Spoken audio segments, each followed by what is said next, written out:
தமிழ் செல்வன் என்பார், சத்குண சீரன் என்பார்,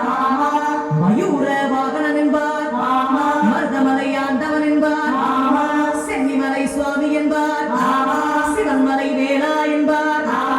ஞானபடி வேலன் என்பார், வேலாயுத சுவாமி என்பார், தேவாதி தேவன் என்பார், ஸ்கந்த குரு என்பார், அப்பையிடவாசி பெற்றவனா, அப்பனுக்கே பாடம் சொன்னவனா, கார்த்திகை பெண்ணிடம் வளர்ந்தவனா, தமிழ்நாட்ட தெய்வமா, மயூர வாகனத்தில் வருபவனா, சித்தனா, சஸ்தி கவசம் கொண்டவனா,